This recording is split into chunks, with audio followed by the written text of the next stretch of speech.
ஒரு ஒரே ஒரு டவுட்டு தான். அங்கேருந்து சர்வேக்கள் இல்லையோன்னோ?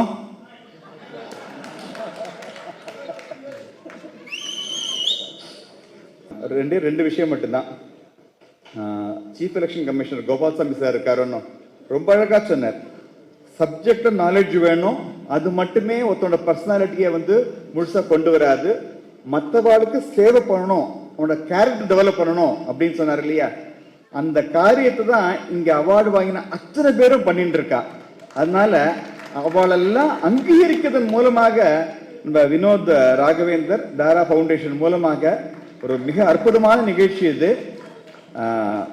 கலந்துன்றதன் மூலமாக எனக்கு ரொம்ப ரொம்ப சந்தோஷம். என்னன்னா, இங்க ஒவ்வொருத்தரும் தன்னோட ஃபீல்டுல ஒரு எக்ஸலன்ஸ் காட்டினவா, each and every one of தம்.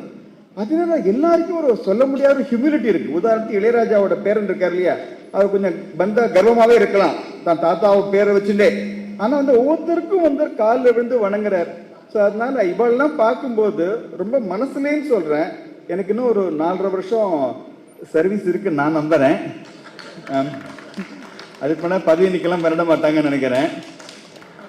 ஆனா இந்த இருக்க போற 4.5 வருஷம் இருக்கு இல்லையா, அதுல நான் ஒரு எக்ஸலன்ஸ் காட்டணும், சனாதன தர்மத்தை மனசுல வச்சுக்கணும் அப்படிங்கிற அந்த ஒரு எண்ணத்தை, அந்த உத்வேகத்தை இந்த நிகழ்ச்சி எனக்கு கொடுத்துருக்கு.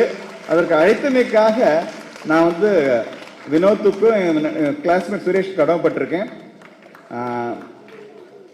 நம்ம சிவபுரம் ஆதினகர்த்தர், நம்ம மன்னார் ஜீர சுவாமிகள், அவர் 2 பேரும் எனக்கு பரிபூரணமா ஆசீர்வாதம் பண்ணியிருக்கா. அதுவே எனக்கு மிகப்பெரிய ஒரு சக்தியும் உத்வேகமும் தரும். அப்படி ரொம்ப நன்றியோட உங்களை அது பண்றேன்.